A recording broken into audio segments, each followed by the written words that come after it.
Welcome to the Music Ed Matters podcast. I'm your host, Dr. Emily Williams-Birch, and this podcast, it exists for you. Whether you're a music lover, an educator, a choir member, each week we bring guests to the show to help explore what matters in music. I'm so glad that you're here. Welcome to the show. Hello, and welcome to the Music Ed Matters podcast. I'm your host, Dr. Emmy Birch, and today we are talking to doctoral candidate, music educator, band guru, Theresa Hoover. Theresa found me by using the contact card on my website because Theresa is working towards her doctorate at Arizona State, and she's doing research on podcasting. So y'all, don't just listen because this is interesting. Listen because Theresa's collecting data, and she's collecting data on you, tap, the listener of podcasts. So the link to the survey is in episode notes, but I don't want you to miss out on this awesome conversation with Theresa. Her words of wisdom at the end are so good. Again, this episode is brought to you by our friends over at Perform International, but you already know that because you're a podcast listener, and I'm so glad you're here. Enjoy this conversation with my new friend, Theresa Hoover. Hello, and welcome to the Music Ed Matters podcast. Today, we are talking to one of my new friends, Theresa Hoover. Hello. Hello. Thank you so much for having me. Y'all, I'm so excited for you to meet Theresa. We met via the contact portal on my website because Theresa is working towards their PhD in music education at Arizona State. Did I get it all right? Yep, you did. Oh my gosh, I'm so excited for you. And you're about to start as music education coordinator for bands, something like that. What's your title? Oh gosh, what's my title? I think it's teaching instructor of music education at East Carolina University. Yeah, yes, and I'm the band Coast specialist. I know. I get to We're come so back to the East Coast. Yes. Well, I am thrilled. Y'all, Theresa made me feel like $1,000,000 in the contact. You were like, hey, people listen to your podcast. And my response while reading was, oh, I'm so glad people are listening to the podcast. It's so much fun to make it, but it's even cooler when you hear that people are listening. So will you, Theresa, tell those that are listening, who are you and how did you end up being the teaching person for music education in bands? Oh my goodness. How long do we have? So I, was the typical band kid in high school, went on to get my undergrad degree from Penn State in music education. And I taught for almost 20 years on the East Coast. I was in Pennsylvania and then in Northern Virginia, mostly taught middle school band. I did elementary band, high school. There was some chorus and orchestra and general music. Of course, thrown you have in to there. toss it all in there. It's like a hodgepodge. Right. Exactly. Well, that's most teaching jobs these days. And kind of towards the end of the time that I was teaching, I started working more with teachers. And I started doing like conference presentations and workshops and things like that. And then I also ended up writing a book called Pass the Baton with a dear friend, Catherine Finch. And then there was a pandemic. And we were like, what should we do? We want to do more with Pass the Baton because it was all about student ownership and student empowerment. We're like, let's start a podcast, right? Because everybody started a podcast during the pandemic. Absolutely. Is that when you did yours? Yes, I did. Yep. Yes, right. So yes. we did that. And just through these various things, I loved teaching middle school band, but I also knew that I was starting to really enjoy working with teachers and working with adults and trying to help them improve their practice. So I decided to go back to school to get my doctorate. So I moved myself across the country to Arizona. And now at the moment I live in Phoenix, Arizona. So I've been here for 3 years. I just finished my third year. I'm now officially a doctoral candidate. Isn't that exciting? You've I know, passed your right? I get to say yes. candidate. So I'm in like the dissertation phase right now, but I'm also moving back across the country, as we've mentioned before, to start a new job at East Carolina University. So that was kind of like a nutshell. I'm sure I missed a whole bunch of stuff. That was a really good, concise nutshell. But I feel like when I was in my doctorate, I vividly remember one morning talking to my husband because I moved away to get my doctorate and he stayed in Savannah, Georgia, and I moved away. Okay. And I remember we would talk while I was getting ready for school. And I'm like, I want to start a podcast. And I just was going, and he was like, honey, finish this first. Let's finish the doctorate first. So one thing at a time. That was exactly what he was like. Let's finish this project first. So I remember when the pandemic hit, I came home from an ACDA conference and I was like, I know exactly what I want to do for the 2 weeks we're going to be at home, which ended up being, like 2 years. Yeah. And so that's where mine came from. So very similar purposes. It was a time to start a project that, it never felt ready to go, but you're not always ready. You just got to go. Oh, yeah. Yeah. And it's been, I don't know about you, but for me, it's been like the neatest experience because we talk to such incredible people. And it's Absolutely. It's the people, the things Yeah. I've gotten to learn through these conversations.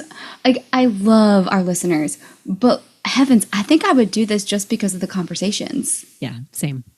Learning so too. much individually. Okay, so you started your podcast and it's called Pass the Baton, Empowering Students in Music Education. So I love it. Yeah, our whole thing is student ownership, right? How can we as music teachers help the students feel more ownership of what they do? So we talk to people who are doing things, in that realm. The episode that just dropped on this podcast right before yours, so episode 189, was all about, we just started a choir in January at my university, and it was all about the community that we built, and it really stemmed from the students feeling ownership and feeling seen and feeling part of it, like someone else is conducting some of the songs besides me, and empowering them in that way. Like, it's just, I always call college kids the middle schoolers of adulthood. Oh, totally. Totally. But that's the best, when they feel like they're part of something, because it means so much more. It's not just, you standing in front of them telling them everything to do. Right. That's not where this generation is feeling fed or feeling seen. And I think that sometimes can be hard to almost like pull yourself away from, they need to learn this music, but it's so much more than the music they're singing. Yeah. And when they have those communal empowered moments, like your podcast talks about all the time, it's really exciting. Yeah. Yeah, exactly. That's so cool. Okay, so we start the podcast, pandemic hits, we go out to grad school, we're studying. What are we about to start teaching at ECU? So I'm going to be teaching a lot of the music ed classes. So I'll be doing an intro to music ed class, and I think it's called Introduction to Ensemble Teaching. I'll be co-teaching that one along with the orchestra and choir people. So that's going to be really cool. That'll be such a fun collaboration. Yeah. Oh, I know. I can't wait. I teach woodwind methods, like how to play the various woodwind instruments. And then I got great grades on that one. Woodwind methods. We got great grades in woodwind methods. Yes. Good for you. I'm like brushing up on my bassoon, right? You give me the double reeds. Just don't make me take brass methods ever again, please. Oh, I could only play the trombone. That was the only one. I mean, at least you picked a fun one, right? Everything else failed. I really wanted to play French horn well, and that just wasn't in my wheelhouse. But trombone, that's all I got. I couldn't trumpet. I couldn't tuba. So French horn's actually my band instrument. That's so cool. Okay, well, it's my favorite sounding of all of the brass instruments, so that's exciting. Yeah, awesome. Okay, and then the last class I'll do at ECU is a technology class for graduate students. So for the people who are doing a master's in music ed, it's like a technology and music education. Oh yeah, yeah. That's really exciting. I feel like it's all just perfect. That sounds like a good fit for where you've come from and what you're wanting to do. Yes. Will you get to supervise student teachers as well? Yes, I sure will. Oh yes, God, that was my favorite. I've been able to do that at ASU right now, which is so much fun to go out there and just to see them be a teacher, right? To see them do those things. Yes. Oh, yeah.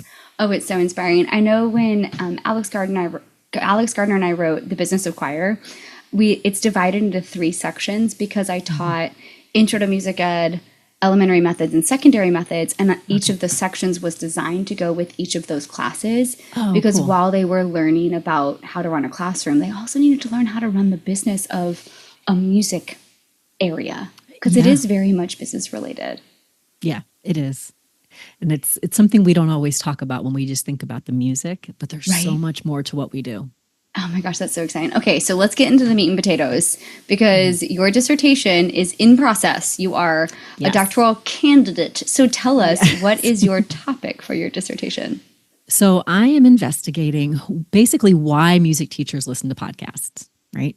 You and I talked about why we do this on our end of things, but why is it that teachers listen? What are the motivations for it? What do they think they're getting out of it? And kind of things like that. So it's very much, an exploratory study, just trying to see what's out there. There is, believe it or not, like probably not surprising, there's a lot of research in just media listening in general, like why people listen to My Favorite Murder and why people listen to, like all kinds of different types of media. But nobody in music ed has really looked into this yet. They haven't started questioning why people listen to podcasts. And I think there's so many music ed podcasts out there. it's clearly something that's happening. Oh, I'm excited to see. Okay, so how are you collecting your data, and how can we help you as podcast listeners? Because we're your ultimate audience right now. You 100% are my audience. So it's a survey. It's a survey that you, listener, can fill out. Okay, so right? You're going to tell us about it, and then we're going to tell them to push pause and go fill out the survey if you're not driving to work, because I know a lot of our listeners listen while driving to work. Don't do this while driving. You get to work. Please wait till you get to work. Yeah. So it's basically just a survey that's asking kind of about your listening habits. You're going to be rating some different statements, saying like, yes, this is very much why I listen, or no, this is not why I'm listening. You'll have a chance to leave some open-ended responses if there's something I didn't ask that you want to tell me about. It's a pretty basic survey. It won't take you very long. I tried to keep it relatively short on purpose. It shouldn't take you more than 10 minutes. Unless you're somebody who really likes to write a lot, in which case you are welcome to voice to text. Voice to text, friends. Please. Do it while you're at bus duty. Yeah, it shouldn't take you that long. But I'm very interested to find out, why. Because obviously, I think everybody has slightly different motivations, but I imagine there might be some similarities among people in the field. Oh, I'm so excited to hear. What's your timeline? Because I want to bring you back on when you have the research so you can tell us what we need to know. So I'm collecting data now over the summer, and my goal is to start doing analysis by like the end of the summer. And I would like to have this whole thing, defended by next spring. But yeah, it would be so fun to tell you. Oh my gosh, absolutely! You'll have to keep me in the loop. I feel like when I'm listening to the podcast, like I'm an extroverted extrovert. There is not really any introverted tendencies available within my system. I still try to learn often about introverts, but anyway, I think that part of it for me is just feeling like I have people around me when I'm doing something, when I feel by myself. So whether that's on my way to work, going for a run, cleaning the house, doing laundry, podcast fill my extroverted need, but also they help with that educational craving. Yeah. I think those are my two pieces, but I know that we're all just different in how we approach this. So I'm really excited to see what you get back, because it's hard to know what you don't know.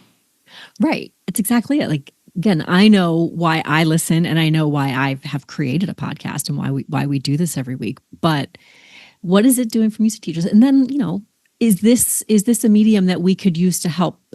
I don't want to say solve a problem, but meet a specific need, I guess is the way to say it. Is this something that we could maybe be using to help support music teachers better? Yeah. Okay. So is that the hope? Like once we figure out what the listening, why people listen, what's the next step in your mind? That's a great question. Part of me wants to dive deeper into it and maybe do something that's a little beyond survey research, even like case studies. I also am fascinated about our end, the host end, and wondering if we could find out from other podcast hosts why they do things. So I'm not sure. There's a lot of different ways the research could go next.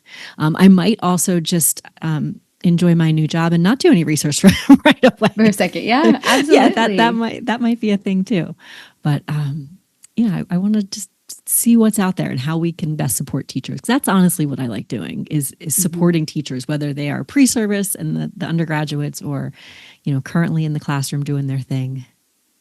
I think that's what I wasn't expecting my students to listen, if I was being honest. I never really, I would record episodes for them, intentional guests that were picked out just because, for example, at my first job, it was in a smaller rural community. And so the episodes actually started because they weren't leaving that area. And I wanted them to meet all these amazing people that I was getting to meet at conferences and at different events. But then at my new job, my current job, it's more like filling a void. There might be someone that I can talk to on a podcast, but I can't get them to Zoom into class. So it's how do they meet these people that could be available for a 45 minute to an hour with me, but couldn't be available to come into class. But that's led to some of them listening to the podcast. And I'm like, oh, I didn't. And they're learning about the teaching side of what they're involved in. And it's changing how they learn and experience learning. So that's been really fun too. Cool. That's really neat. Yeah, I guess now that you're saying that, I remember when I was teaching it was like a teaching contemporary musicians class that I was working with. And I said, okay, you have a choice. You can read this or you can read this, or you could listen to this podcast episode. But it's because I knew that what the guest talked about related so much to what we were doing in class that day. Anytime that I miss a class, I do the same thing. Like if I'm going to miss a class, I give them like, here, instead of getting me for however long class is, I've recorded these podcasts intentionally related to the content that you would have gotten. Now, it's not at all by any means a good substitution, but it's a Band-Aid until I get back, that type of thing. And so that's one area that there is research on in music ed, though, is having students listen to podcasts that have been created for them. So that's the thing. The other thing, I don't know if you've ever tried this. There's a lot of people who have had their students create their own podcast. Yep. Have you done that one? Fun. I haven't published them, but all of my classes, instead of having a final exam, have a final project. And students are like, I've always wanted to learn how to play piano, so this is my opportunity. Or I've always wanted to learn how to play guitar. Or I've always wanted to write a song.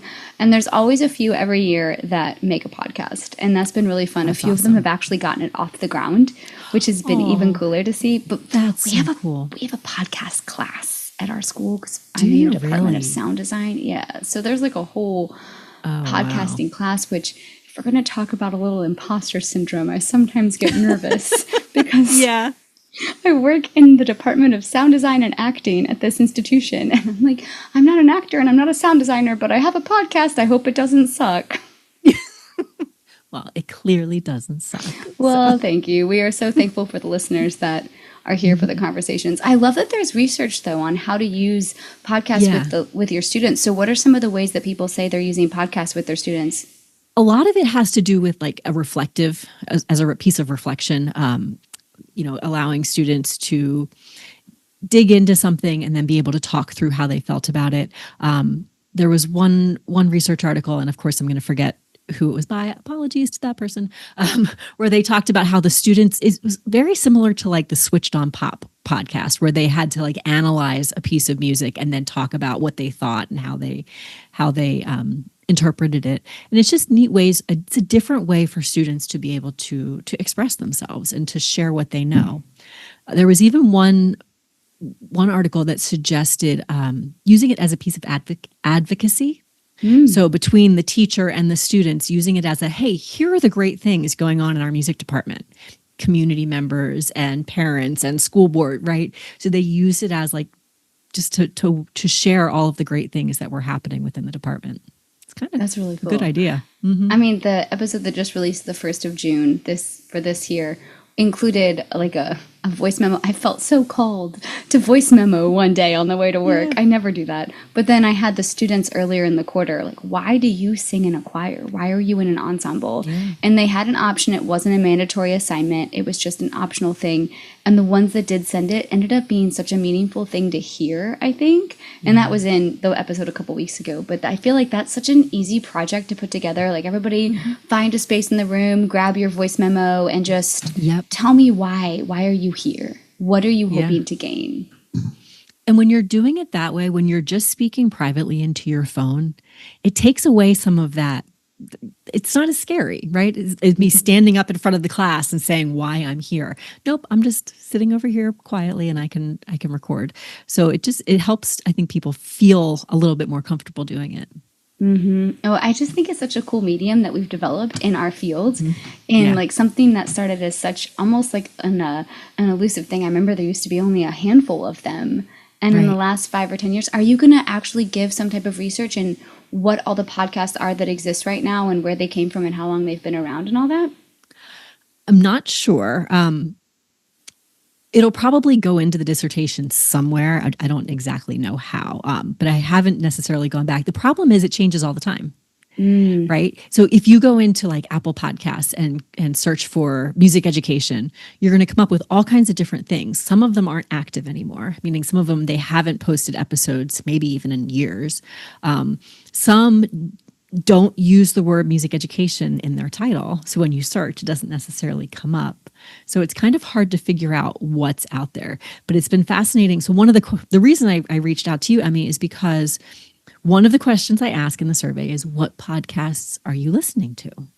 and people share some of the things they're listening to. So I've been compiling that list, which has been really cool to see. And yes, your name came up several times. Yay! Thank you, my people. I love you so much. That's so cool. But what a great way to find it. Because I remember when I was getting logged in, I mean, this was 2020, when I was getting set up on all the podcast platforms, I think I had to choose between music and education as there wasn't a music education area in podcast land. And I don't know if that has changed in the last, gasp, 5 years. Honestly, I don't think it has. I think you have to pick one or the other, and they could go so many different ways, right? Because education can be anything from teachers in a classroom to somebody teaching about, I don't know, how to sail, right? Whatever their thing is. Whatever the thing, right? But then the same with music. Music could be music education, or it could be music, right? Country music, popular music. It's a tough divvy, and I know whenever I'm doing the podcast, I actually co-host another podcast in a different realm. It's just called the Illuminate podcast, where we illuminate stories.